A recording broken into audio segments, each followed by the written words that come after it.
Polytechnic ഹോസ്റ്റലിൽ കഞ്ചാവ് വേട്ട. ബോയ്സ് ഹോസ്റ്റലിൽ നിന്നാണ് 2 കിലോയോളം കഞ്ചാവ് പിടികൂടിയത്.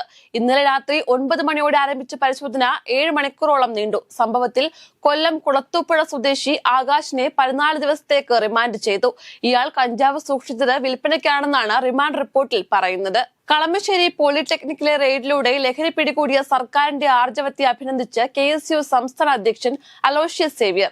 ലഹരിക്ക് കടിഞ്ഞാനിടാൻ സർക്കാരിന് കഴിയുന്നില്ലെന്നും എവിടെ നിന്നാണ് ലഹരി വരുന്നതെന്ന് കണ്ടെത്തണമെന്നും അദ്ദേഹം ആവശ്യപ്പെട്ടു. സർക്കാരിന്റെ ലഹരി വിരുദ്ധ പോരാട്ടത്തിന് KSU ഒപ്പമുണ്ടെന്നും അലോഷ്യസ് സേവ്യർ പറഞ്ഞു. സംസ്ഥാനത്ത് ചൂടും അൾട്രാ വയലറ്റ് സൂചികയും ഉയരുന്നുവെന്ന് സംസ്ഥാന ദുരന്ത നിവാരണ അതോറിറ്റി. ഇടുക്കി, പാലക്കാട്, മലപ്പുറം ജില്ലകളിലാണ് ഉയർന്ന അൾട്രാ വയലറ്റ് സൂചിക കാട്ടുന്നത്. ഈ സാഹചര്യത്തിൽ പൊതുജനങ്ങൾക്കായി സംസ്ഥാന ദുരന്ത നിവാരണ അതോറിറ്റി ജാഗ്രതാ നിർദ്ദേശങ്ങൾ പുറപ്പെടുവിച്ചു. സാമൂഹ്യ ചിന്തകനും എഴുത്തുകാരനുമായ KK കൊച്ചിന് വിട നൽകി കേരളം. ഔദ്യോഗിക ബഹുമതികളോടെയായിരുന്നു സംസ്കാര ചടങ്ങുകൾ. കടുത്തുരുത്തിയിലെ വീട്ടുവളപ്പിലായിരുന്നു സംസ്കാരം. കഴിഞ്ഞ ദിവസമാണ് മർദ്ദിതരുടെ അവകാശങ്ങൾക്ക് വേണ്ടി നിരന്തരം പോരാടിയ KK കൊച്ച് അന്തരിച്ചത്. ബത്തേരിയിൽ കോളേജ് വിദ്യാർത്ഥികളിൽ നിന്നും കഞ്ചാവ് മിഠായി പിടികൂടി.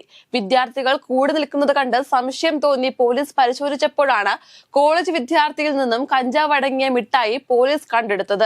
തുടർന്ന് പോലീസ് നടത്തിയ അന്വേഷണത്തിൽ കോളേജിൽ പഠിക്കുന്ന വിദ്യാർത്ഥി ഓൺലൈൻ ആപ്പ് വഴി ഓർഡർ ചെയ്ത മിഠായി വിദ്യാർത്ഥികൾക്ക് വിതരണം ചെയ്യുകയായിരുന്നുവെന്ന് കണ്ടെത്തി. KSUവിൽ കൂട്ടുനടപടി. 107 ഭാരവാഹികളെ സസ്പെൻഡ് ചെയ്തു. ജില്ലാ നിയോജക മണ്ഡലം ഭാരവാഹികൾക്കെതിരെയാണ് നടപടി. സംസ്ഥാന കമ്മിറ്റിയുടെ ലഹരി വിരുദ്ധ യാത്രയായ ക്യാമ്പസ് ജാഗരൺ യാത്രയിൽ പങ്കെടുക്കാത്തതിനാണ് നടപടി.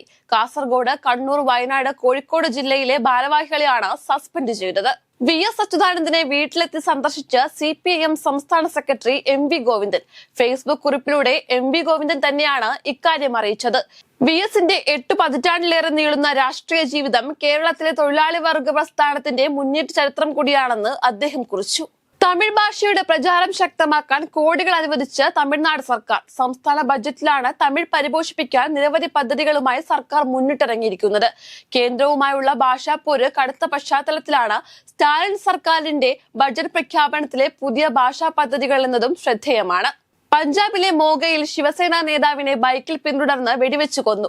ജില്ലാ പ്രസിഡന്റ് മംഗത് റായിയാണ് കൊല്ലപ്പെട്ടത്. ഇന്നലെ രാത്രിയായിരുന്നു സംഭവം. സ്റ്റേഡിയം റോഡിൽ വെച്ച് അക്രമികൾ മംഗത്തിന് നേരെ വെടിയുതിർക്കുകയായിരുന്നു.